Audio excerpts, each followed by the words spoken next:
तो स्टूडेंट्स देखते हैं ये वाला question. The magnetic field due to the infinite length wire at point P. तो पी जो है वो वायर से कितने डिस्टेंस पर है, ये डिस्टेंस हमें गिवन है, ये डिस्टेंस हमें गिवन है आर, परपेंडिकुलर डिस्टेंस ये गिवन है। तो हम लोग को फॉर्मूला पता है, फॉर्मूला होता है किसी फाइनाइट वायर के लिए तो mu naught I upon 4 pi R, formula होता है 4 pi R sine theta 1 plus sine theta 2। किसी भी स्ट्रेट वायर के लिए हम लोग इसी फॉर्मूले का यूज करते हैं। तो अब देख लिए, अगर ये दोनों साइड से इन्फिनिटी लार्ज वायर है तो ये वैल्यू जब आप इंक्रीज करोगे, इधर से वैल्यू ये आप इंक्रीज करना शुरू करोगे क्योंकि वायर बहुत इन्फिनिटी लार्ज है। तो ये एंगल जो है यही एक्चुअली में थीटा है हमारे पास। तो बताइए ये एंगल कितना होता जाएगा, धीरे धीरे इंक्रीज करेंगे तो एग्जैक्टली इन्फिनिटी के लिए 90 डिग्री पर ही चला जाएगा। तो यहाँ पर हमारे पास ये दोनों साइड से क्योंकि इन्फिनिटी है तो थीटा 1 और थीटा 2 दोनों की वैल्यू कितनी होगी, 90 डिग्री होगी। तो बी की वैल्यू आ जाएगी mu naught I upon 4 pi R sine 90 plus sine 90 कितना होता है 1, ये वैल्यू 1 और 1 मिल गए हो गए 2। तो ये वैल्यू आ गई mu naught I upon 4 pi into R multiplied by 2। तो ये वैल्यू आ गई mu naught I upon 2 pi R. तो ये मैग्नेटिक फील्ड आ गई पी पॉइंट पर, जो कि वायर से आर डिस्टेंस की दूरी पे रखा गया।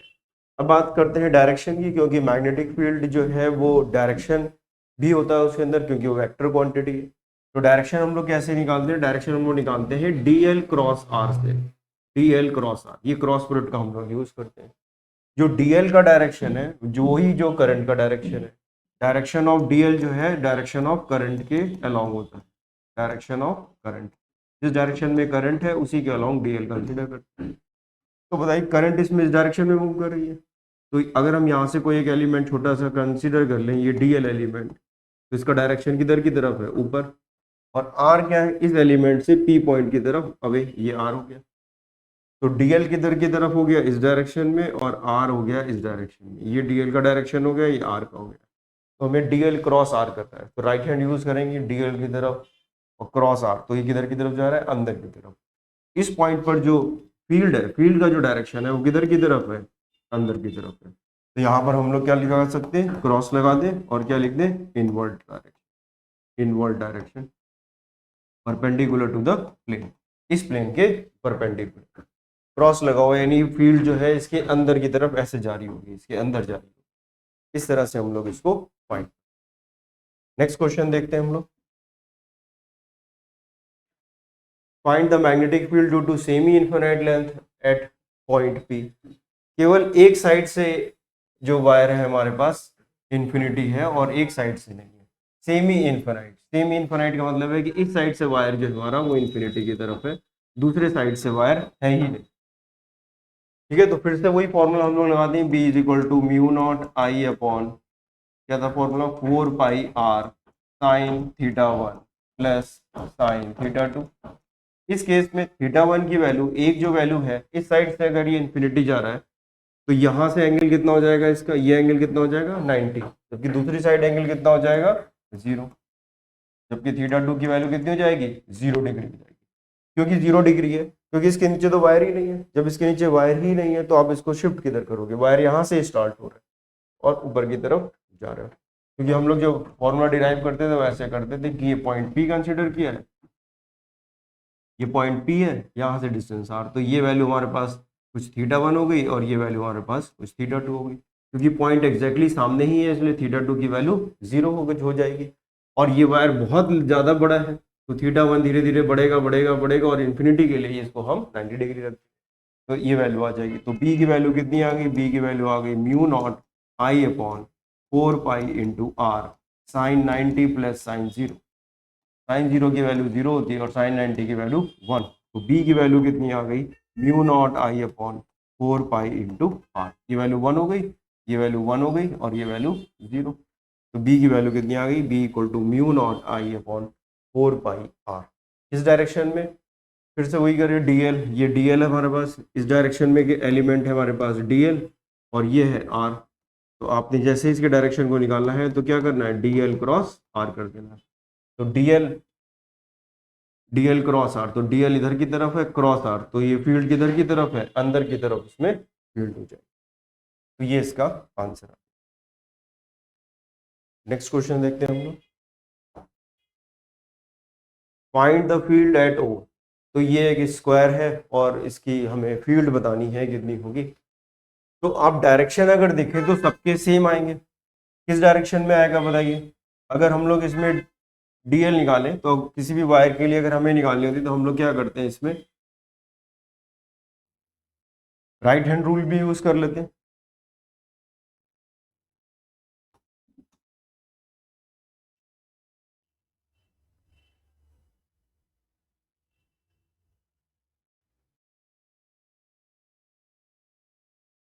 तो स्टूडेंट्स इस क्वेश्चन को देखते हैं हम लोग। ये एक स्क्वायर शेप दिया हुआ है और इसमें साइक्लिक ऑर्डर में जो है करंट फ्लो कर रही है। करंट जो है इधर से आ रही है इधर। अब देख लेते हैं इस पी पॉइंट, इस ओ पॉइंट पर, मिडिल वाले पॉइंट पर हमें ये बताना है कि इस पॉइंट पर ओ पर हमें ये बताना है कि मैग्नेटिक फील्ड कितनी होगी। तो सबसे पहले हमें क्या है, डायरेक्शन देखना पड़ेगा। पहले देख लेते हैं कि सबके डायरेक्शन सेम है या अलग अलग हैं, क्या है। तो डायरेक्शन फाइंड करने के हमारे दो तरीके होते हैं। एक तरीका तो ये होता है जिसमें हम राइट हैंड ग्रिप रूल कहते हैं। ग्रिप रूल के हिसाब से क्या होता है कि कोई वायर है, करंट कैरिंग वायर है, और इसको आप ऐसे होल्ड कर लीजिए। तो जो फिंगर है, ये जो फिंगर है, ये आपको बताएगी कि किस डायरेक्शन में मैग्नेटिक फील्ड है। तो अगर करंट ऐसे जा रही है, इसमें वायर में करंट ऐसे जा रही है, तो मैग्नेटिक फील्ड इधर अंदर की तरफ होगी। और घूम के ऐसे आ रही होगी और इस डायरेक्शन में फील्ड किधर होगी, इस तरफ फील्ड बाहर की तरफ होगी, आपकी तरफ ऐसे होगी। तो यहाँ पर अगर आप देखोगे तो फील्ड अंदर की तरफ होगी और यहाँ पर फील्ड बाहर की तरफ होगी। एक तरीका तो ये है जिसको राइट हैंड ग्रिप रूल कहते हैं। थंब के अलोंग करंट है और इसको ऐसे कर्व फिंगर जो है डायरेक्शन ऑफ मैग्नेटिक फील्ड बताएंगे। दूसरा है हम लोग वेक्टर का यूज करते हैं जो कि डी एल क्रॉस आर है। डी एल क्रॉस आर, इससे भी हम लोग फाइंड कर लेते हैं। वेक्टर फॉर्म में लिखा हुआ है। डीएल का डायरेक्शन वही होता है जो करंट का डायरेक्शन होता है। तो देखिए यहाँ पर अगर आप देखें तो ये करंट ऐसे फ्लो कर रहा है इस वाले नीचे वायर में। आप ग्रिप के हिसाब से ऐसे रखोगे तो इस पॉइंट पर, इसके इस साइड तो नीचे की तरफ तो सब करंट अंदर की तरफ जा रही है, तो घूमते हुए बाहर की तरफ आएगी। तो इस वाले वायर की वजह से इसमें जो मैग्नेटिक फील्ड है वो बाहर की तरफ आएगी। इस केस में भी कैसा होगा, आप ऐसे रखोगे तो इस डायरेक्शन में तो अंदर जा रही है, तो घूम के इधर से भी बाहर आएगी। इधर भी आप देखिए ऐसे ही आएगी बाहर और इधर भी ऐसे ही बाहर आएगी। तो सब में जो डायरेक्शन ऑफ मैग्नेटिक फील्ड है वो आउटवर्ड है, बाहर की तरफ, हर वक्त में बाहर की तरफ। और अगर आप डीएल के हिसाब से देखें तो ये करंट है, इस पॉइंट पर हमें फाइंड करना है, तो यहाँ से आपने ये निकाल दिया आर और ये वैल्यू है डीएल की, ये एलिमेंट है डीएल। तो ये डीएल का डायरेक्शन हो गया और ये आर का। तो अगर आप डीएल डीएल क्रॉस आर करेंगे तो भी किधर की तरफ आएगा, बाहर की तरफ आएगा। तो ये बहुत इंपॉर्टेंट पार्ट है, हमें डायरेक्शन के बारे में बिल्कुल क्लियर होना चाहिए। इसमें सबसे ज़्यादा इंपॉर्टेंट पार्ट जो है वो डायरेक्शन का ही माना जाता है। तो देखते हैं हम लोग इसमें आगे। तो करते हैं, हमें समझ में आ गया कि सबका डायरेक्शन कैसा है, सेम है। अब अगर सबका डायरेक्शन सेम है तो किसी एक वायर की वजह से हम निकाल लें और फिर फोर्स से क्या कर देंगे, मल्टीप्लाई कर देंगे। तो बताइए क्या करेंगे। इसमें एक सिंगल वायर हम लोग कंसीडर कर लेते हैं, एक सिंगल वायर है और ये पॉइंट है यहाँ पर, और ये एंगल इसके ऊपर कुछ सबसेंड कर रहा होगा। ये डिस्टेंस हम फाइंड कर लेंगे। तो ये एंगल θ1, ये एंगल θ2। तो अगर आपने ये वायर कंसिडर किया तो यहाँ से ये एंगल कितना हो गया, 45 डिग्री, क्योंकि स्क्वायर है। तो ये भी कितना हो गया, 45 डिग्री, स्क्वायर की प्रॉपर्टी जो होती है। ठीक है, तो ये 45, ये भी 45। तो जो एंगल सबसेंड कर रहा है वो दोनों 45 45 कर रहा है। और यहाँ से इसका डिस्टेंस कितना होगा, ये डिस्टेंस कितना होगा, क्योंकि ये टोटल डिस्टेंस कितना है L, तो ये आधा ही तो है हिस्सा, ये हिस्सा यहाँ से आधा है, तो ये कितना हो गया L/2। तो जो R है हमारे पास वो किसके बराबर है, L/2 के बराबर है। तो अगर ये इस केस में हम लोग इसको R लिखते हैं, ये वाला डिस्टेंस यहाँ से अगर R लिखते हैं और ये लिखते हैं, तो B की वैल्यू हम लोग जो इन जनरल लिखते हैं वो आती है μ0I/4π×R sin θ1 प्लस sin θ2। ये फॉर्मूला हमारे पास है किसी फाइनाइट वायर के लिए। तो बस अब ये वैल्यू पुट कर दें यहाँ पे। तो सिंगल वायर के लिए कितना आ गया, μ0I/4π, आर की वैल्यू कितनी है L/2। आर की वैल्यू देखिए L/2। इस वायर का यहाँ से डिस्टेंस, सेंटर से डिस्टेंस केवल L/2 ही होगा, तो R L/2 हो गया। sin 45 प्लस sin 45, दोनों एंगल कितने हैं, 45 डिग्री 45 डिग्री है। तो sin 45 की वैल्यू होती है 1/√2। तो ये वैल्यू हम लोग यहाँ पे सॉल्व कर लेंगे तो आंसर आ जाएगा। तो B की वैल्यू अभी यहाँ पर आ गई μ0I/4π इसको आप सॉल्व करेंगे तो ये 2 कैंसिल हो जाएगा यहाँ से, तो ये वैल्यू आ गई 2 पाई इंटू एल। ये अभी हमने फिलहाल इसको इतना सॉल्व कर दिया, और ये वैल्यू कितनी आ गई 2/√2। साइन 45 की वैल्यू कितनी होती है 1/√2, तो 1/√2 1/√2 2/√2। यहाँ से भी आप ये 2 से 2 कैंसिल कर दीजिए, तो बी की वैल्यू आ गई mu naught I upon √2 pi into L. लेकिन ये अभी वैल्यू जो आई है वो केवल एक सिंगल वायर की वजह से आई है, एक साइड की वजह से आई है, केवल इस साइड की वजह से नहीं। तो सबके लिए ऐसे ही होगा, तो टोटल कितनी हो जाएगी 4 टाइम्स हो जाएगी। तो बी टोटल अगर हम लिखें तो B total will be equal to 4 times of B. इसी का 4 टाइम्स करते हैं, एक के लिए इतना है तो 4 के लिए कितना होगा, यूनिटरी मेथड लगा दिया, 4 से आप इसको मल्टीप्लाई कर दीजिए, तो वैल्यू आ गई mu naught I divided by √2 pi into L, L side है उसकी, मल्टीप्लाइड बाय, बस ये कर देना, तो बस ये आंसर आ गया। तो आंसर हमारे पास इतना, तो ये आंसर आ गया। This is answer. अब जैसे भी इसको दिया और रेशनलाइज करके आप चाहो तो इसको सॉल्व भी कर सकते हैं, 2√2 लिख सकते हैं यहाँ पर, इसको 2 × 2 लिख सकते हैं, ये √2 पर कैंसिल हो जाएगा तो ये 2√2 आ जाएगा। तो थोड़ा और अगर आपको सॉल्व करना है तो ये कितना आ जाएगा, नीचे √2 से और ऊपर भी √2 से मल्टीप्लाई कर दीजिए, तो ये कैंसिल हो जाएगा, तो ये वैल्यू आ जाएगी 2√2 mu naught I upon pi into L. इस तरह से भी आप इसको लिख सकते हैं, जिस फॉर्म में जैसे दिया है वैसे हम लोग इसको कर लेंगे। Which of the following graph shown the variation of magnetic induction B with the distance r from the long wire carrying the current? तो magnetic field distance r long wire है, कोई स्ट्रेट वायर है, तो straight wire की वजह से हमें पता है कि B equal to mu naught I upon 4 pi r sine theta 1 plus sine theta 2, इतना ही तो होता है। और स्ट्रेट वायर है, ये वैल्यू कितनी आएगी, तो B की वैल्यू जो आ गई वो mu naught I upon 4 pi into R. तो B जो है it is inversely proportional to 1/r। तो आर के साथ ही इनवर्सली प्रोपोर्शनल होता है, यानी आर की वैल्यू अगर आप बढ़ा रहे हैं तो बी की वैल्यू क्या होती रहेगी, कम होती रहेगी, और ये स्ट्रेट लाइन भी नहीं बन रहा है, तो B is proportional to 1/r, तो ये ग्राफ तो पॉसिबल ही नहीं है। ठीक है, तो कौन सा ग्राफ पॉसिबल है हमारे पास, केवल सी ग्राफ पॉसिबल है। देखिए बी की वैल्यू जैसे से कम हो रही है, आर की वैल्यू क्या होती जा रही है, बढ़ती जा रही है। कोई भी वायर है, इससे आप जैसे जैसे दूर चले जाओगे मैग्नेटिक फील्ड की वैल्यू डिक्रीज करेगी। ठीक है ना, वो 1/r के हिसाब से, इस फंक्शन के हिसाब से डिक्रीज करेगी। तो स्ट्रेट लाइन तो दोनों में नहीं होगा, और ये भी ग्राफ नहीं है इस केस में, तो ये कांस्टेंट हो रही है, तो ऐसा नहीं, ये वाला सी आंसर इसका हो जाएगा। तो इजी क्वेश्चन था ये। नेक्स्ट क्वेश्चन देखते हैं हम लोग। The two straight conducting AOB and COD are perpendicular each other and carrying the current I1 and I2। तो एक में करंट हमारे पास I1 करंट फ्लो कर रही है, तो इसमें I1 करंट फ्लो कर रही है, और इसमें I2 करंट, AOB में I1 लिख दिया। और the magnitude of magnetic induction, induction यानी वही मैग्नेटिक फील्ड स्ट्रेंथ जिसको हम कहते हैं, इसको इंडक्शन भी बोला जाता है, इसलिए कोई दिक्कत नहीं, हमें वो बी की ही वैल्यू को फाइंड करना है। At a point P at a distance d from the point O in the direction perpendicular to the plane ABCD। देखिए ये प्लेन है, जो बोर्ड का हमारा प्लेन है, ये ABCD प्लेन है। वो कह रहे हैं इससे कितनी दूरी पर, कितनी दूरी पर, यहाँ से d डिस्टेंस की दूरी पर, d डिस्टेंस की दूरी पर, d डिस्टेंस की दूरी पर, यहाँ पर हवा में बाहर की तरफ, इस तरफ d डिस्टेंस की दूरी पर बतानी है फील्ड की तरफ। और ये डायग्राम जो करंट कैरिंग वायर है वो मान लीजिए ऐसे बनाओ, ये ओवरहेड है, एक वायर इधर जा रहा है और एक इधर जा रहा है। ठीक है, तो बताइए इस पॉइंट पर, तो अगर हम ये कह रहे हैं कि ये यहाँ पर पॉइंट है, यहाँ पर हवा में पॉइंट है, इसकी वजह से, ये वाले वायर की वजह से अगर हम ग्रिप रूल लगाएं यहाँ पर, तो इसके हिसाब से अगर आप फील्ड देखोगे इस डायरेक्शन में, तो इधर से आप थंब ऐसे रखोगे और डायरेक्शन ऐसे आएगा, तो ये घूमता हुआ ऐसे आएगा, और इस पॉइंट पर फील्ड इधर की तरफ होगी, इस डायरेक्शन में फील्ड होगी। तो ये वाला जो वायर है, कौन सा वायर, COD वायर, इसकी वजह से जो फील्ड का डायरेक्शन होगा वो ऐसा होगा, इस डायरेक्शन में होगा, ऐसा। ठीक है, ये ऐसे बना हुआ है, थंब ऐसे रखा आपने, और जो मैग्नेटिक लाइंस है वो इसमें इस तरह से घूम रही होंगी, तो इस डायरेक्शन में किधर होगा, इधर की तरफ होगा, जो डी की तरफ।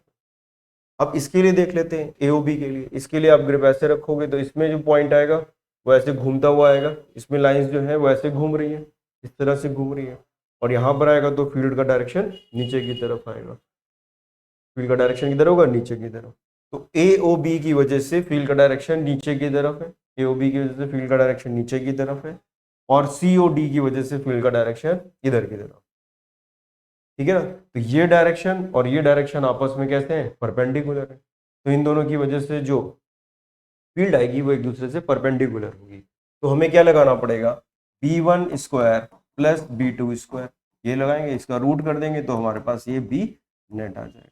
अब b1 कितना होगा, इस वाले वायर से तो डिस्टेंस कितना है, इस वाले वायर से डिस्टेंस कितना है d, और वायर कितना है इन्फिनिटी लार्ज।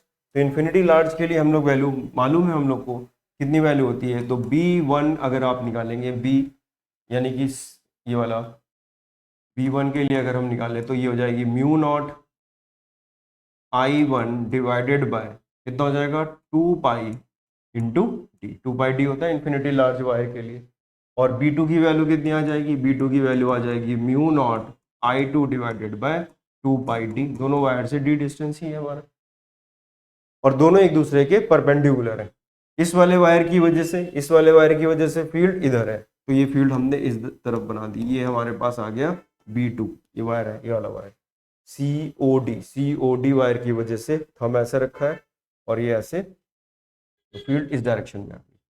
और ये AOB की वजह से, AOB की वजह से आप फील्ड देखोगे इसमें इधर की तरफ है, तो AOB की वजह से फील्ड किधर की तरफ आएगी, नीचे की तरफ आ जाएगी, तो फील्ड किधर की तरफ आएगी, नीचे की तरफ। ये वैल्यू हो गई हमारे पास B1, एक दूसरे से ये 90 डिग्री पर है, तो हमने B1 निकाल लिया, B2 निकाल लिया। तो कॉमन क्या है, mu naught upon 2 pi D common है, I1 square plus I2 square आ जाएगा। तो ये वैल्यू आ गई mu naught I upon I1,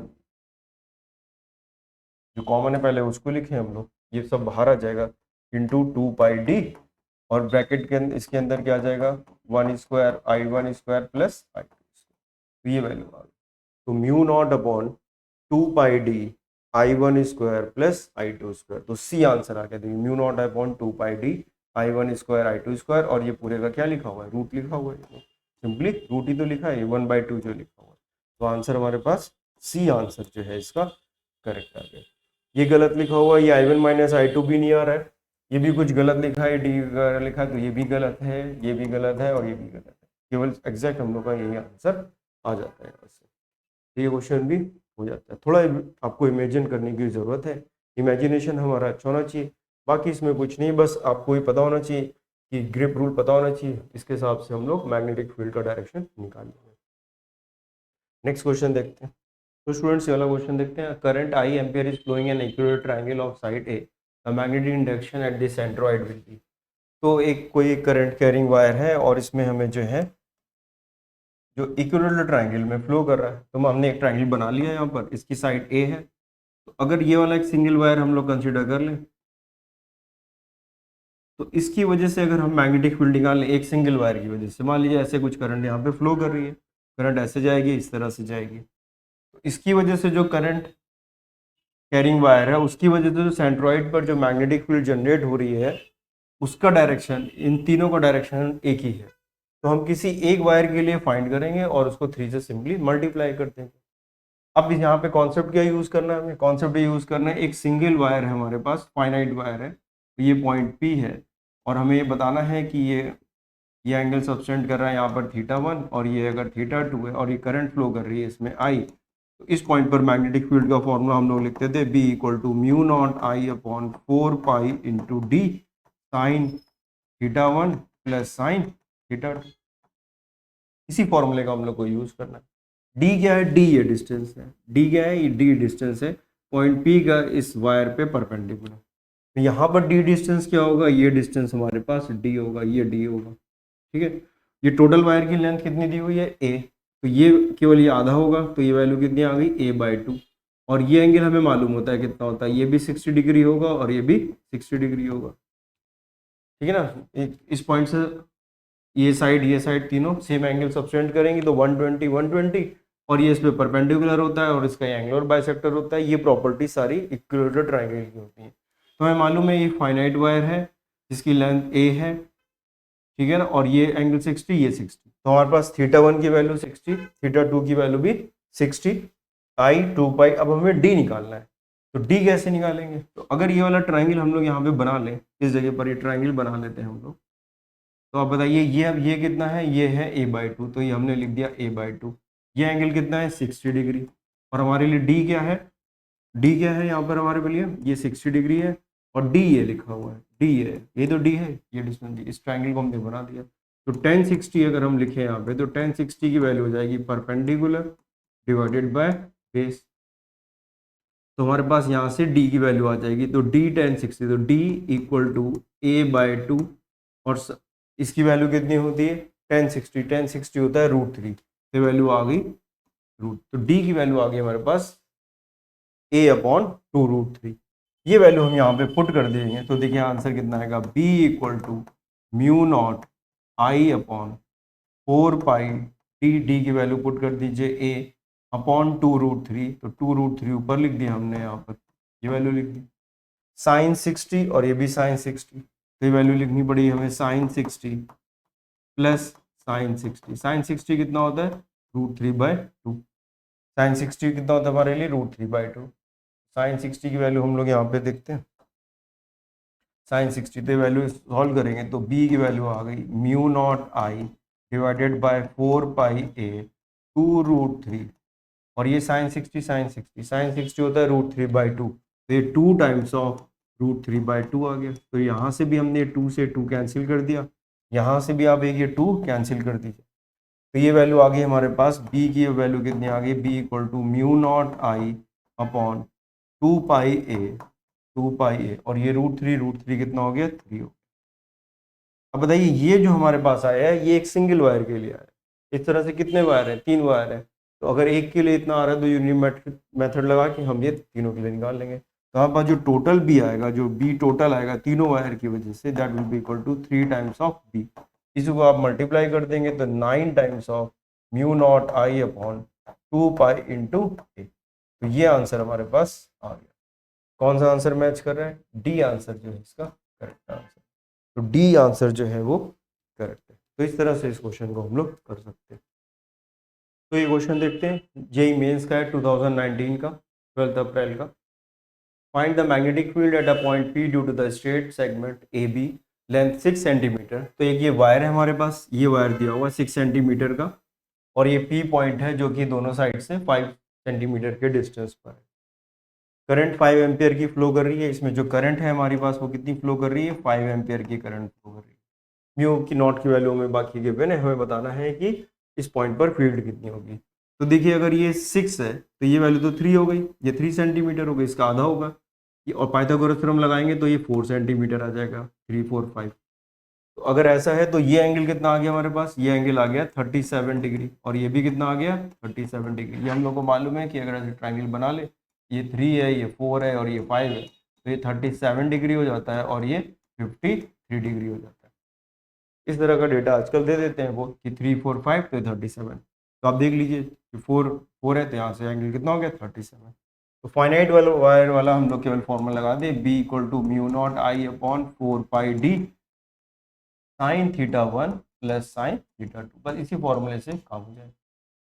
तो b equal to mu naught I divided by 4 pi d, d की वैल्यू कितनी रखेंगे, ये अगर 3 तो ये पूरा कितना या 4 सेंटीमीटर, तो यहाँ पर हम लोग 4 सेंटीमीटर, तो 4 सेंटीमीटर की जगह हमें 4 इंटू 10⁻⁻2 रखना पड़ेगा SI सिस्टम के लिए। फिर साइन थीटा तो 37, ये भी 37, तो 2 साइन 37, साइन 37 की वैल्यू कितनी होती है, साइन 37 कितना हो गया 3/5, साइन 37 की वैल्यू यहाँ से कितनी आ गई 3/5, परपेंडिकुलर अपॉन हाइपोटेन्यूज, ये वैल्यू यहाँ पुट कर देंगे। म्यू नॉट अपॉन 4 पाई, तो म्यू नॉट की वैल्यू ये गिवन है, म्यू नॉट अपॉन 4 पाई, तो 10⁻⁻7, तो इसकी जगह, इस पूरे की जगह हम क्या लिख देंगे 10⁻⁻7, तो ये लिख दिया 10⁻⁻7।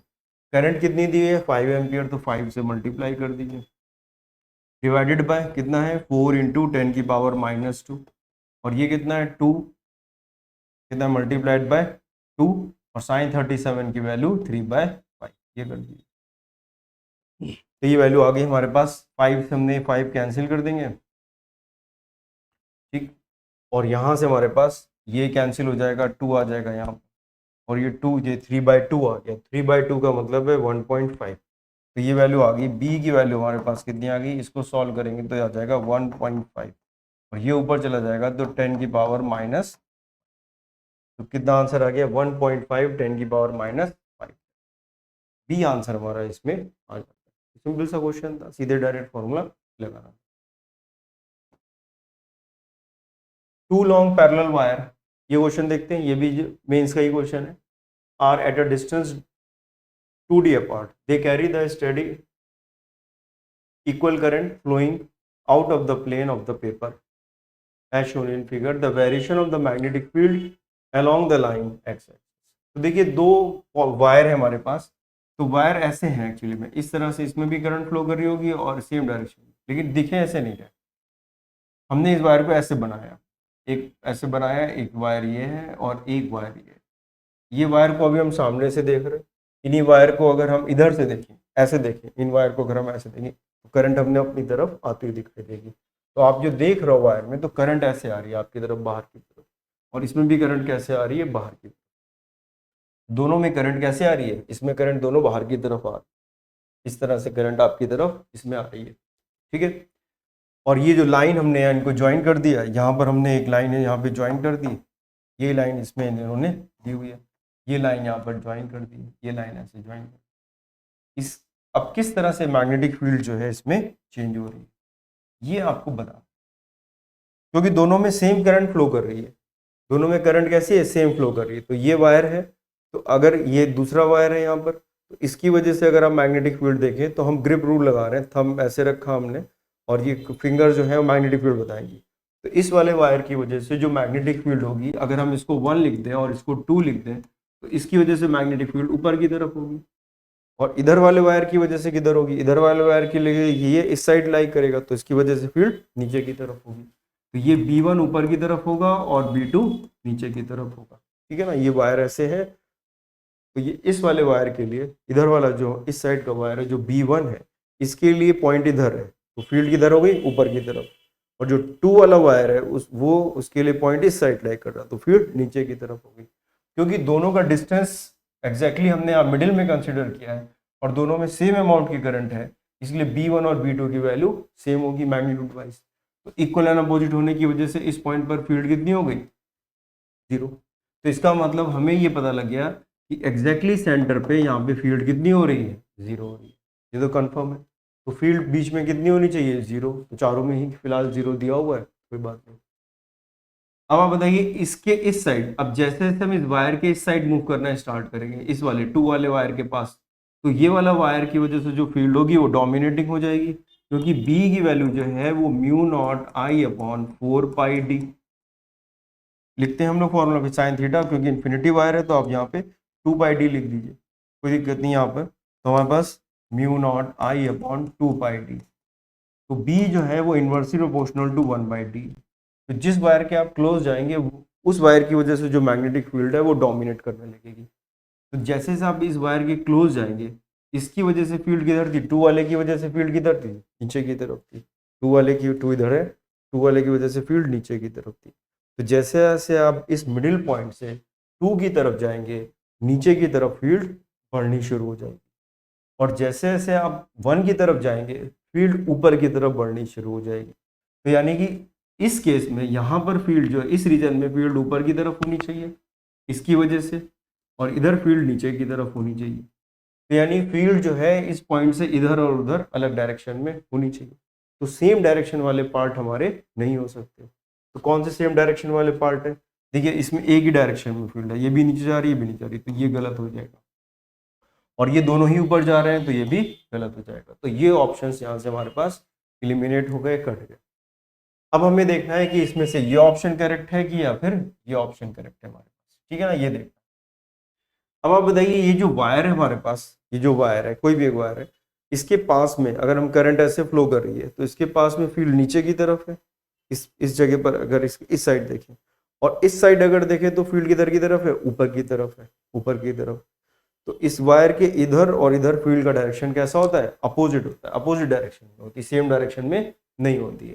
तो देखिए इस केस में क्या, इस वायर के बिल्कुल क्लोज अगर आप ले तो यहाँ पर भी डायरेक्शन ऊपर बना है, यहाँ पे भी डायरेक्शन ऊपर बना है, इसमें भी डायरेक्शन नीचे बना दिया है। तो इस वायर के इधर और उधर फील्ड का डायरेक्शन अपोजिट होना चाहिए था, तो ये ऑप्शन भी गलत हो गया। जबकि इस ऑप्शन में देखिए इस पॉइंट पर फील्ड का डायरेक्शन किधर है, ऊपर की तरफ है। देखिए अगर हम ऐसे बनाए तो फील्ड ऊपर की तरफ है, तो इन्होंने देखिए ऊपर बनाया हुआ है, और इस डायरेक्शन में कैसे फील्ड नीचे की तरफ है। तो ये डायरेक्शन नीचे की तरफ बनाया हुआ है। तो ऑप्शन बी हमारा जो है करेक्ट, बी ऑप्शन जो है करेक्ट।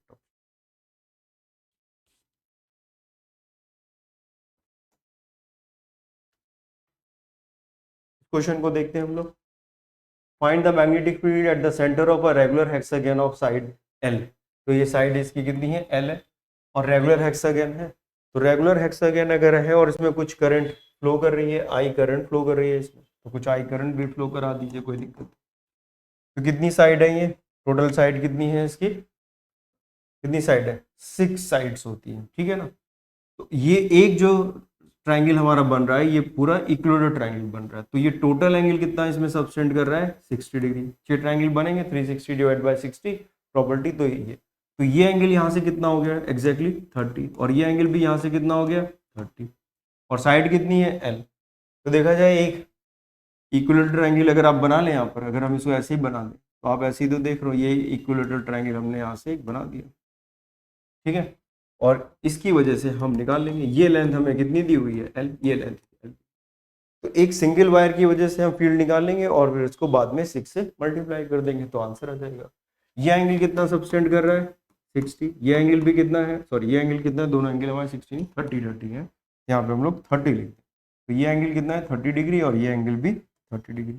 टोटल एंगल यहाँ से 60 दिया था तो ये भी 30 हो जाएगा और ये भी 30 हो जाएगा। सिमेट्री की वजह से हमें निकालना होगा ये डिस्टेंस, ये डिस्टेंस निकालना है हमें, ये डिस्टेंस है कितना डी। फॉर्मूला लगाएंगे हम B is equal to mu naught I upon 4 pi D sine theta 1 plus sine theta 2। ये फॉर्मूला से काम चलेगा अपना। तो डी की वैल्यू हमें निकालनी पड़ेगी। तो ये डिस्टेंस कितना हो गया यहाँ से l/2। तो अगर आप देखें तो 1030 की वैल्यू कितनी हो जाएगी, परपेंडिकुलर यानी कि l/2 डिवाइडेड बाय बेस 3 आ जाएगा। तो डी की वैल्यू कितनी आ गई, l/2 डिवाइडेड बाय 1030। 1030 की वैल्यू होती है 1/√3, तो √3 ऊपर चला जाएगा तो वैल्यू हो गई l√3/2। वैल्यू कितनी आ गई l√3/2। बी के लिए, बी सिंगल वायर के लिए भी निकाल लें, B equal to mu naught I upon 4 pi D, D की वैल्यू लिख देंगे l√3 divided by 2 sign 30 sign 30। यहाँ पर भी कितना साइन 30 और साइन 30। तो साइन 30 कितना होता है, साइन 30 की वैल्यू हाफ होती है। तो ये 1/2, ये 1/2, यहाँ से आप इसको कैंसिल करके 2 कर दीजिए। तो ये बी की वैल्यू आ गई mu naught I divided by L pi l√3, और ये 1/2 कितना हो गया 1 हो गया, 1/2 मिलके 1 हो गया। तो ये एक वायर के लिए आ गया। तो बी टोटल कितना आ गया, पूरे के लिए कितना आ गया इसका 6 टाइम्स। तो 6 times of mu naught I divided bye l into pi √3 से ऊपर नीचे अगर हम लोग मल्टीप्लाई कर दें तो ऊपर √3 आ जाएगा, नीचे 3 आ जाएगा। तो ये वैल्यू कितनी आ जाएगी, अगर हम यहाँ पर भी √3 से मल्टीप्लाई कर दें, यहाँ पर भी √3 से मल्टीप्लाई कर दें तो ये 3 हो गया, 3 कैंसिल होकर इधर 2 आ गया। तो 2 ये कितना हो गया √3 mu naught I divided by कितना हो जाएगा l इंटू पाई इंटू, ये कैंसिल ही हो गया था तो ये हटा दीजिए बस। ये आंसर हमारे पास पूरे हेक्सागोनल के लिए इस तरह से हम लोग इसको फाइंड कर लेते हैं। तो स्टूडेंट्स इस क्वेश्चन को देखते हैं, ये 2019 का क्वेश्चन है। The two long straight and the insulated wire are kept at 90 degree. तो दो वायर हैं जो कि एक दूसरे से 90 डिग्री पर रखे गए, और ये प्लेन डायग्राम हमें गिवन है, ये एक्स एक्सिस, ये वाई एक्सिस। एक वायर ऐसे रखा हुआ है और एक वायर इस तरह से परपेंडिकुलर उसके रख दिया गया। ये सारी इंफॉर्मेशन दी हुई है। These wire carrying the current of equal magnitude, दोनों में सेम अमाउंट की करंट भी फ्लो कर रही है। आई जो कि लिखा हुआ डायग्राम में भी, whose directions are shown in figure, the net magnetic field at B, P point पर आपको मैग्नेटिक फील्ड बतानी है। तो ये अगर वायर है, सिंगल वायर है, तो ग्रिप रूल के हिसाब से यहाँ पर अगर आप इसको ग्रिप में पकड़ेंगे तो P पॉइंट पर, इस P पॉइंट के लिए फील्ड इसके अंदर की तरफ होगी। ये करंट कैरिंग वायर है, फील्ड किधर होगी, अंदर की तरफ होगी। और ये वायर ऐसे रखा हुआ है, नीचे की तरफ रखा है, इसकी वजह से P पॉइंट कहाँ पर है, ये वायर है, पॉइंट यहाँ पर है, पॉइंट कहाँ पर है, यहाँ पर है। तो इस पॉइंट की वजह से इसको घुमा के लाएंगे तो फील्ड किधर की तरफ होगी, फील्ड किधर होगी, इस पॉइंट पे बाहर की तरफ होगी। इस सर्किल ऐसे बन रहा होगा, तो इस पॉइंट पर अगर आप देखेंगे तो कर्व ऐसे आ रहा होगा और ये पॉइंट एग्जैक्टली इसके ऊपर है। तो इसकी वजह से जो फील्ड होगी वो बाहर की तरफ होगी। इस वायर की वजह से, ये वाला जो वायर है, इस वायर की वजह से P पॉइंट पर फील्ड इधर की तरफ आ रही है। ग्रिप रूल लगा रहे हैं, ग्रिप ऐसे थंब रख, लाइन घूम के इधर की तरफ आती है और इसकी वजह से किधर हो रही है, इधर रखा आपने तो इसके वजह से अंदर की तरफ जा रही है। ठीक है, तो दोनों की जो फील्ड है वो इक्वल एंड अपोजिट है। अब अगर मैग्नीट्यूड सेम हो जाएगा तो ये जीरो हो जाएगा। तो आप देखिए यहाँ से भी इस वायर का डिस्टेंस डी है, यहाँ से भी डिस्टेंस डी है, दोनों की करंट भी सेम दी हुई है। तो इसका मतलब है कि जो मैग्नेटिक फील्ड है वो एक्जैक्टली इक्वल एंड अपोजिट है। तो इस वायर को अगर हम लोग 1 लिख दें और इसको अगर हम लोग 2 लिख दें तो इस वायर की वजह से किधर है मैग्नेटिक फील्ड, अंदर की तरफ, जिसकी वैल्यू हो जाएगी B equal to mu naught I divided by पूरे वायर की वजह से कितनी हो जाएगी 2 पाई इंटू डी, और ये किधर है अंदर की तरफ। तो इसको हम लोग क्रॉस बना सकते हैं या फिर हम लोग सीधे, क्योंकि डायरेक्शन दिया है तो हम लोग इसको सीधे सीधे माइनस जेड कैप लिख सकते हैं, यानी कि कैप लिख सकते हैं अंदर की तरफ। और इसके लिए क्या लिखेंगे, 2 के लिए B2 की वैल्यू कितनी हो जाएगी, B2 की वैल्यू हो जाएगी mu naught I divided by 2 pi into D, same distance दिया हुआ है, सेम करंट दी हुई है। इसके लिए कितनी हो रही है प्लस जेड कैप, यानी के कैप बाहर की तरफ, इसकी वजह से बाहर की तरफ आ रही है।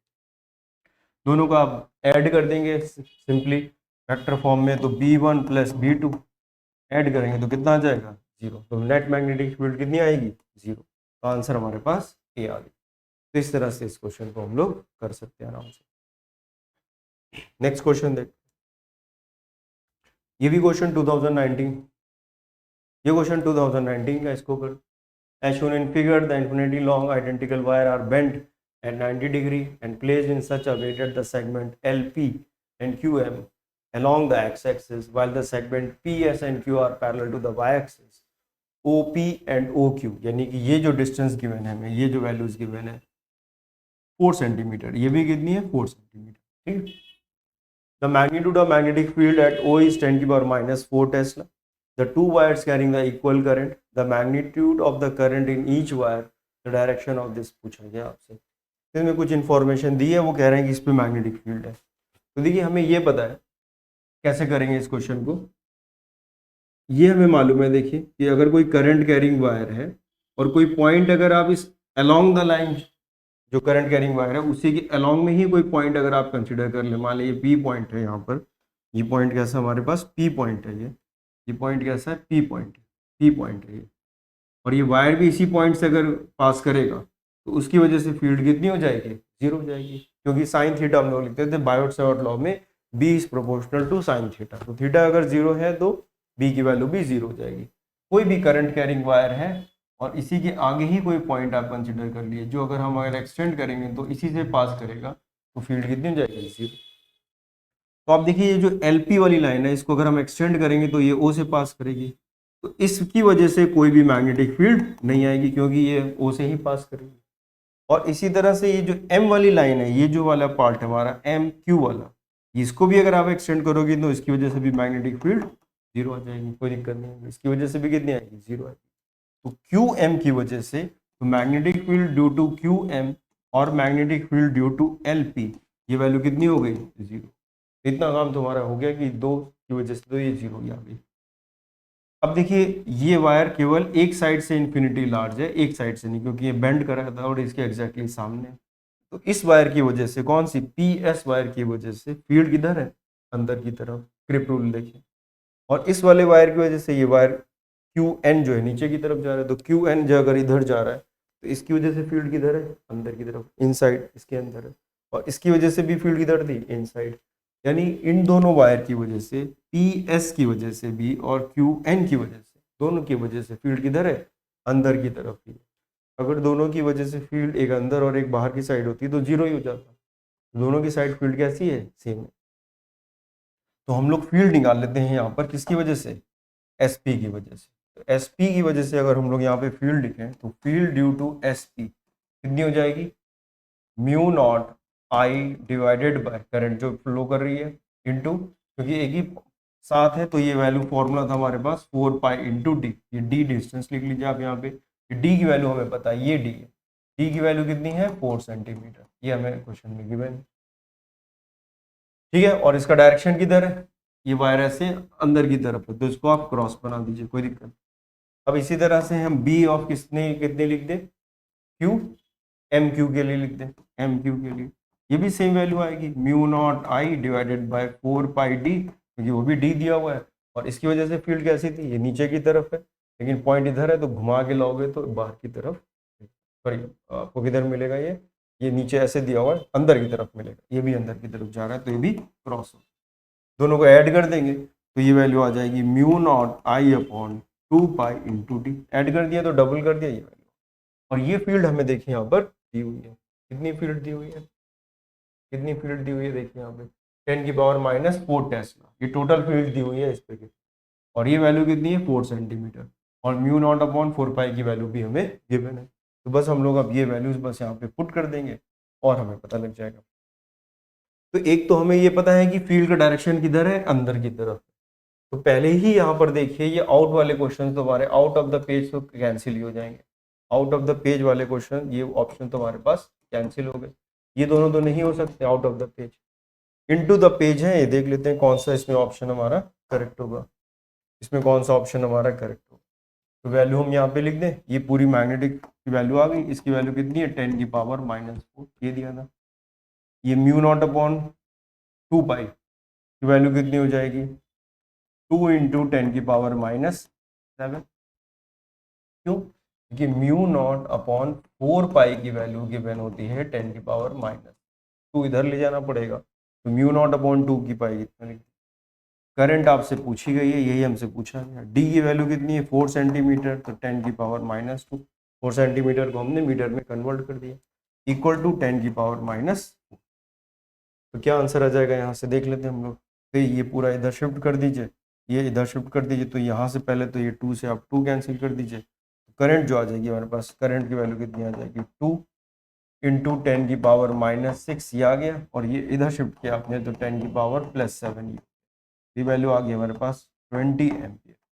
करंट कितनी फ्लो कर रही है इसमें 20 एम्पियर फ्लो कर रही है, और डायरेक्शन मैग्नेटिक फील्ड का कितना है, अंदर की तरफ है, तो हमारे पास आंसर क्या आ जाएगा, बी आंसर हमारा करेक्ट है, बी आंसर। ठीक है, ये दो ऑप्शन तो तुरंत ही इसमें एलिमिनेट हो जाएंगे बिना किसी उसमें, जैसे आप ये पढ़ो एक आउट ऑफ और एक इनटू, तो देखिए इसमें ये तो मालूम है ये जीरो हो गया, केवल इसकी वजह से देखो, तो इसकी वजह से फील्ड अंदर की तरफ, और इसकी वजह से भी फील्ड अंदर की तरफ, दोनों की वजह से फील्ड अंदर की तरफ है, तो इनटू द पेज तो ये निकल जाएगा। तो दो ऑप्शन तो आप तुरंत एलिमिनेट कर सकते हैं, और दो ऑप्शन में हमें केवल रहेगा, हाँ लेकिन वो सॉल्व करना पड़ेगा फिर हमें उसके आगे, ये आप 20 और 40 शुरू में नहीं बता सकते। तो इस तरह से इस क्वेश्चन को हम लोग कर लेते हैं। तो स्टूडेंट्स ये देखते हैं क्वेश्चन, ये 2020 का मीन्स का क्वेश्चन है, सितंबर का। A wire A bend in the shape of the arc of circle carrying a current 2 ampere and having a radius 2 centimetre. तो देखिए ये वायर है हमारे पास, इसमें करंट जो फ्लो कर रही है ये ए, ये वाले में, इसमें केवल इतना हिस्सा है, ये कितना है हमारे पास, इसका लेंथ कितनी दी है 2 सेंटीमीटर, और इसमें जो करंट फ्लो कर रही है वो कितनी कर रही है हमारे पास 2 एम्पियर। तो इसमें जो करंट फ्लो कर रही है वो कितनी कर रही है 2 एम्पियर की करंट फ्लो कर रही है, कितनी करंट 2 एम्पियर की करंट जो है इसमें फ्लो कर रही है, और इसकी लेंथ, इसका रेडियस कितना दिया हुआ है, इसका रेडियस हमें कितना दिया हुआ है, इसका रेडियस दिया हुआ है 4 सेंटीमीटर, इसका रेडियस हमें गिवन है 4 सेंटीमीटर, और इसमें करंट कितनी फ्लो कर रही है 3 एम्पियर, देखिए लिखा हुआ है 4 सेंटीमीटर ही हमें रेडियस दिया हुआ है, और करंट कितनी फ्लो कर रही है इसमें 3 एम्पियर, और एक 2 सेंटीमीटर दिया है उसमें करंट फ्लो कर रही है 2 एम्पियर। ठीक है, तो हमें फॉर्मूला पता है, कोई अगर आर्क है, कोई अगर आर्क सबटेंड कर रहा है ये, और इसमें करंट अगर ऐसे फ्लो कर रही है, तो बी की वैल्यू हमें पता है mu naught I divided by 2r theta upon 360, theta upon 360 आप 2 पाई जो भी लिखना चाहें लिख दीजिए ज्वाइंट। तो देखिए वन वाले के केस में, फर्स्ट वाले के केस में ये एंगल कितना है, और ए वाले के केस में आप देखिए यहाँ पर ये एंगल कितना लिखा हुआ है, करते हैं कितना एंगल दिया हुआ है यहाँ पर, ये वैल्यूज हम बाद में इसमें पुट कर देंगे क्वेश्चन ऊपर देख के। तो बताइए इसमें ये वैल्यू कितनी गिवन है, ये ए दिया हुआ है, ये वाला हिस्सा हमारे पास ए दिया हुआ है, ये वाला हिस्सा हमारे पास ए दिया हुआ, ये वाली पार्ट हमें कितना दिया है ए दिया हुआ, ये ए दिया, और ये कितना एंगल दिया हुआ है यहाँ से, ये एंगल कितना दिया हुआ है, ये एंगल दिया हुआ है 90, तो ये 90 नहीं है, तो है कितना ऊपर 270, 360 माइनस 90 270। तो अगर आप बी ए के लिए लिखेंगे तो वैल्यू आ जाएगी mu naught I divided by 2 pi R की वैल्यू कितनी है 2 सेंटीमीटर, तो 2 सेंटीमीटर 2 इंटू 10⁻⁻2 कर दीजिए, थीटा की वैल्यू कितनी 270 डिवाइडेड बाय 360, ये लिख देंगे, ये भी डिग्री में है और ये भी डिग्री में। तो ये 90 से डिवाइडेबल बाय 3 और ये 90 से 4 टाइम्स डिविजिबल है। तो ये वैल्यू आ गई हमारे पास, बी ए की वैल्यू कितनी आ गई, इसको अगर आप सॉल्व करेंगे तो वैल्यू 3 और ये वैल्यू 4, ठीक है। ये म्यू नॉट, तो वैल्यू आ गई mu naught I divided bye, ये कितना हो गया 4 इंटू 10 की पावर -2 इंटू 3 बाय, ये वैल्यू आ गई। अब इसी तरह से हम लोग इसके लिए देख लेते हैं, बी वाले के लिए इसकी वैल्यू कितनी आ जाएगी म्यू नॉट, करंट कितना, इसमें करंट की वैल्यू भी हमें यहाँ पे रखनी है। तो करंट इसमें कितना फ्लो कर रहा था, 2 एम्पियर का करंट फ्लो कर रहा था, तो यहाँ पर हम लोग इसमें 2 एम्पियर का करंट फ्लो लिख देते हैं ताकि यहाँ पे दोबारा ना लिखना। तो 2 एम्पियर का हमने यहाँ करंट पे लिख दिया, ठीक है। यहाँ पर आ जाती है बी की वैल्यू, ये 3 एम्पियर हो गया डिवाइडेड बाय कितना 4 सेंटीमीटर, तो 4, एक तो लिखना है 2, तो यहाँ पर हम लोग लिख देते हैं कितना 2 लिख देते हैं, तो पहले लिख देते हैं 2 और आर की वैल्यू लिख देंगे 4 इंटू 10 की पावर -2 करंट। अब बताना ये एंगल कितना है, ये एंगल हमें अब यहाँ पे देखना है, बताना बी वाले के लिए, बी वाले के लिए एंगल कितना है, बी वाले के लिए ये एंगल की वैल्यू, ये इधर से की वैल्यू, ये 60 नहीं है तो बचा कितना 360 माइनस 60 300, तो ये वैल्यू आ गई हमारे पास 300 डिवाइडेड बाय 360, ये वैल्यू आ गई, ठीक है। तो वैल्यू बी की वैल्यू आ गई हमारे पास म्यू नॉट 3 डिवाइडेड बाय कितना हो गया 2 इंटू 4 इंटू 10 की पावर -2, ये वैल्यू कितनी आ गई यहाँ से, ये वैल्यू अगर आप करेंगे तो 6, ये 5 आ जाएगा और ये 6 आ जाएगा, तो ये वैल्यू आ गई 5/6। अब हमें बस रेशियो लेना है, इसका और इसका रेशियो लिखना है। जब रेशियो लेंगे तो डिवाइड ही करना है हमें एक्चुअली में, तो जब आप इसको डिवाइड करेंगे तो कौन से फैक्टर इसमें कैंसिल हो जाएंगे, ये म्यू नॉट से म्यू नॉट यहाँ कैंसिल हो जाएगा, ठीक है। ये 4 पाई 10 की पावर -2 लिखा है, ये 4 पाई 10 की पावर -2, ये भी पूरा कैंसिल हो जाएगा। तो देखिए हम इसको पूरा कैंसिल ही कर देते, तो 4 इंटू 10 की पावर -2, 4 इंटू 10 की पावर -2, क्योंकि रेशियो में सारे फैक्टर्स कैंसिल ही हो जाएंगे, उस जो कॉमन से ये म्यू नॉट से आप भी यहाँ पर म्यू नॉट को कैंसिल कर दीजिए। अब हमारे पास बचा क्या, यहाँ से भी आप इसको कैंसिल कर दीजिए, तो ये 2 आ गया, इधर हमारे पास बचा केवल 3/2 और इधर हमारे पास क्या बचा 5/2, 5/2 नहीं 5/4 बचा, ठीक है। तो बी ए की वैल्यू आ गई हमारे पास, B A divided by B की वैल्यू कितनी आ गई, इधर बचा हमारे पास 3 और नीचे बचा 2, तो 3/2 और इधर क्या बचा हमारे पास 5 डिवाइडेड बाय, तो 5 डिवाइडेड बाय 5/4, ठीक है। तो ये ऊपर चला गया, तो ये हो गया 3 multiplied by 4 divided by 5 multiplied by 2, ये भी कैंसिल हो गया, आ गया कितना 6 ऊपर आ गया और नीचे आ गया 5, तो आंसर कितना आ गया हमारे पास 6:5, तो 6:5 जो है वो इसका आंसर आ जाता है। तो सिंपल एक ही फॉर्मूले का बस हमें यूज करना है, वो ये फॉर्मूला जो लिखा हुआ है, बस आप इस फॉर्मूले का यूज करते हैं। किसी भी आर के लिए एक ही फॉर्मूला है, B equal to mu naught I upon 2r theta upon 360। तो स्टूडेंट्स ये क्वेश्चन देखते हैं, 2019 का क्वेश्चन है जेईई मेंस का। इसमें ये कह रहे हैं कि हमारे पास एक वायर है जिसकी लेंथ कितनी है एल है, आप क्वेश्चन पढ़ेंगे तो एक वायर है जिसकी लेंथ कितनी गिवन है एल लेंथ हमें इसकी गिवन है, और इसको हमने बेंड किया, एक तो पूरा पूरा हमने एक ही सर्किल के फॉर्म में इसको किया है, इसका रेडियस मान लेते हैं कुछ आर है, इसी लेंथ को हमने छोटे रेडियस में कई नंबर ऑफ लूप्स में कन्वर्ट कर दिया, यानी छोटा रेडियस करके एक के ऊपर एक के ऊपर इस तरह से बहुत सारे लूप बना दिए। कितने नंबर ऑफ लूप्स है, एन नंबर ऑफ लूप्स दिए हमें, N number of loops, capital N दिया हुआ है हमें, एन नंबर ऑफ टर्न्स या नंबर ऑफ लूप्स जो भी कह सकते हैं। तो मान लेते हैं इसका रेडियस कितना है आर, इसका रेडियस कैपिटल आर, तो इसमें लेंथ की वैल्यू कितनी हो जाएगी 2 पाई इंटू आर, जो इसका पेरीमीटर है वही लेंथ के बराबर है। इसमें कई नंबर ऑफ लूप्स हैं, नंबर ऑफ लूप ज़्यादा है, तो एक लूप के लिए पेरीमीटर हो गया 2 पाई आर और एन नंबर ऑफ लूप्स हैं तो ये वैल्यू एल आ गई। इसकी वजह से मैग्नेटिक फील्ड देखेंगे तो फॉर्मूला सीधा standard formula B equal to mu naught I divided by 2 into R, ये लिखते हैं फॉर्मूला। एक सिंगल लूप है इसलिए नंबर ऑफ लूप के लिए 1। B2 की वैल्यू देखें तो म्यू नॉट आई सेम करंट फ्लो कर रहा था डिवाइडेड बाय 2, लेकिन इसका रेडियस कितना है छोटा r, और कितने नंबर ऑफ लूप्स हैं कैपिटल है, तो ये वैल्यू आ गई n। एक लूप की वजह से इतना है तो n लूप्स की वजह से इतनी मैग्नेटिक फील्ड जनरेट हो जाएगी। हमें B1/B2 की वैल्यू बतानी है, तो देखिए म्यू नॉट आई और 2r कैंसिल हो जाएंगे, तो वैल्यू आ गई हमारे पास B1/B2। अगर हम यहाँ पे B1/B2 देखें, B1/B2 अगर आपसे देखा जाए तो B1/B2 की वैल्यू अगर आप देखोगे तो mu naught I upon R, ई कैंसिल हो जाएगा। Mu naught I divided by कितना है 2r, और ये डिवाइड कर दीजिए आप, ये वैल्यू फिर से आ गई mu naught I divided by 2r into capital N. तो म्यू नॉट आई और ये 2 सारे कैंसिल हो गए, ठीक है। ये स्मॉल आर ऊपर चला गया, ये वैल्यू आ गई small R by capital R into N, यहाँ से वैल्यू। अब हमें ये वैल्यू देख लेनी है कितनी है, हमारे पास जो रेशियो है वो, तो small R by capital R का रेशियो हमें पता करना है। तो ये एल और ये एल बराबर है, तो यहाँ से देखिए 2πr इंटू कैपिटल एन, ये एन लिख लीजिए capital N, equal to 2π into capital R, ये इक्वेट कर दीजिए। ये 2π से 2π कैंसिल हो गया, तो हमारे पास बचा कितना, स्मॉल आर, क्या बताना है हमें, स्मॉल आर बाय कैपिटल। तो small R by capital R की वैल्यू कितनी आ गई 1/n। तो इसकी जगह हमने 1/n लिखा, तो ये वैल्यू कितनी आ गई 1/n स्क्वायर। तो B1/B2 की वैल्यू 1/n स्क्वायर। आंसर आ गया हमारे पास डी। तो पहले एल दिया हुआ है, मैं बाद में था, तो आंसर आ गया 1/n स्क्वायर। तो ये आंसर इसका 1/n square.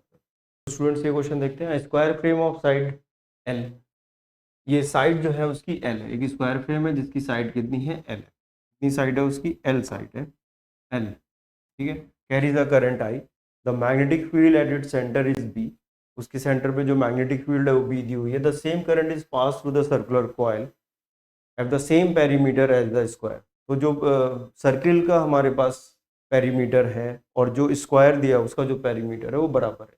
The field at the centre of the circular coil is B prime, then the ratio of B और बी प्राइम बताना है हमें। तो देखिए अगर हमारे पास एक स्क्वायर फ्रेम है, एक स्क्वायर फ्रेम है और इसकी साइड कितनी दी हुई है एल, ये सारी साइड कितनी दी हुई है एल दी हुई है।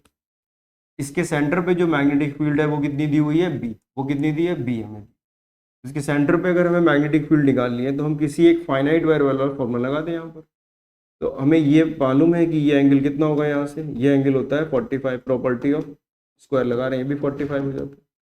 तो कोई अगर फाइनाइट वायर है तो फॉर्मूला हम लोग यूज करते हैं B equal to mu naught I upon 4πd sine theta 1 plus sine theta 2। इस फॉर्मूले का हम लोग यूज करते हैं फाइनाइट वायर के लिए जो कि कुछ एंगल सबसेंड करते हैं। और ये डिस्टेंस कितना होता है, ये डिस्टेंस होता है डी। कोई फाइनाइट वायर अगर हम चूज कर लें यहाँ पर और ये पॉइंट कंसिडर कर लें तो ये डिस्टेंस कितना होता है डी, यहाँ से ये डिस्टेंस डी, ये एंगल थीटा 1 और ये एंगल थीटा 2। इस केस में दोनों एंगल कितने हैं 45, ये भी कितना है 45। आई डी की वैल्यू कितनी हो जाएगी, ये डिस्टेंस कितना है, ये पूरा अगर एल है तो ये l/2 हो गया। तो बी की वैल्यू यहाँ से आ गई mu naught I upon 4π, D की जगह हम क्या लिख देंगे l/2, और ये वैल्यू कितनी जाएगी sine 45 plus sine 45 plus sine 45, दोनों बार हम लोग साइन 45 कर देंगे, ये वैल्यू आ जाएगी साइन 45। फिर से लिख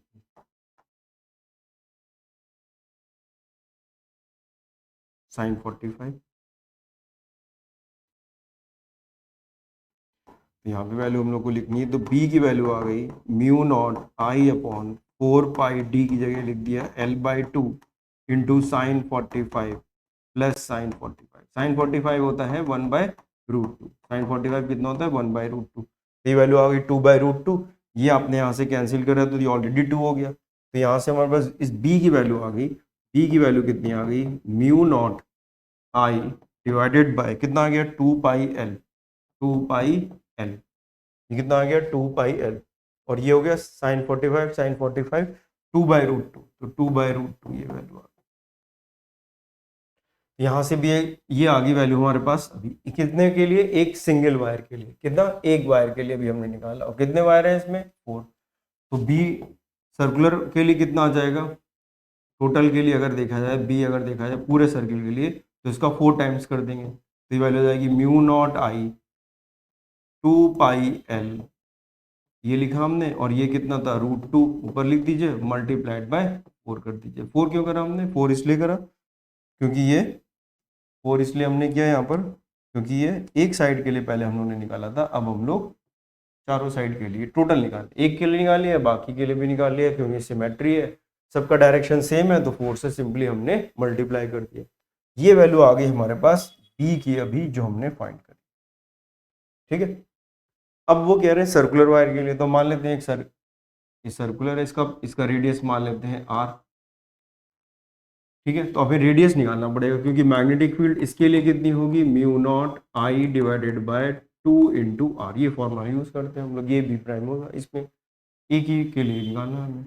और ये मालूम है कि 2 पाई आर की वैल्यू, क्योंकि इसका पेरीमीटर 2 पाई आर है और इसकी टोटल लेंथ कितनी है, एल एल एल 4L, तो 4L के बराबर है, ये 4L के बराबर है। तो यहाँ से वैल्यू, रेडियस की वैल्यू आ गई हमारे पास कितनी, इसको कैंसिल कर देंगे यहाँ से 2, तो ये वैल्यू हो जाएगी कितनी, 2L/पाई, 2L/पाई। ये आपने 2 से इसको कैंसिल करके 2 कर दिया, तो 2L/पाई आ गई। ये वैल्यू यहाँ पुट कर दीजिए, तो बी प्राइम की वैल्यू आ गई mu naught I divided by 2 into R. R की वैल्यू लिख दिया आपने यहाँ पे 2L, और ये पाई लिख दिया ऊपर। आपको क्या बताना है, बी बाय बी प्राइम बताना है। तो ये बी लिखा हुआ है एक्चुअली में, ये क्या लिखा हुआ है पास, ये हमारे पास बी लिखा हुआ है, ये हमारे पास बी लिखा है, तो हमें क्या बताना है, B divided by B prime. तो ये वैल्यू हम लोग यहाँ पर पुट कर देते हैं, तो वैल्यू कितनी आ गई यहाँ पे, म्यू नॉट आई, ये वैल्यू आ गई mu naught I divided bye, ये वैल्यू आ गई 2√2, 2√2, 2√2 divided by pi into L, ये आ गया ऊपर का। फिर इसके नीचे वाला हिस्सा बी प्राइम का लिख लेते हैं, ये वैल्यू कितनी है, mu naught I pi divided by 2 into 2L, ये लिखा होगा। देखिए ये म्यू नॉट आई से म्यू नॉट आई यहाँ पे हमारा कैंसिल हो जाएगा। ये देखिए mu naught I mu naught I mu naught I mu naught I cancel हो गया। ये एल लिखा हुआ है, ये एल भी यहाँ पे कैंसिल हो जाएगा। ठीक है, ये पाई का तो स्क्वायर हो जाएगा, ये पाई स्क्वायर हो जाएगा, इधर मल्टीप्लाई हो जाएगा, और ये सारे टर्म्स ये है ऊपर चले जाएंगे। तो ये कितना है 4, और ये हो जाएगा 8। ये वैल्यू हो जाएगी B divided by B prime की वैल्यू, ये 4 ऊपर मल्टीप्लाई हो जाएगा 8√2 डिवाइडेड बाय पाई स्क्वायर। तो ये आंसर हमारे पास 8√2 divided by pi R square, 8√2 divide by 8√2 divide by pi R square. A answer हमारा इसमें करेक्ट हो गया। तो कौन सा आंसर करेक्ट है इसमें, ए आंसर हमारा करेक्ट हो गया।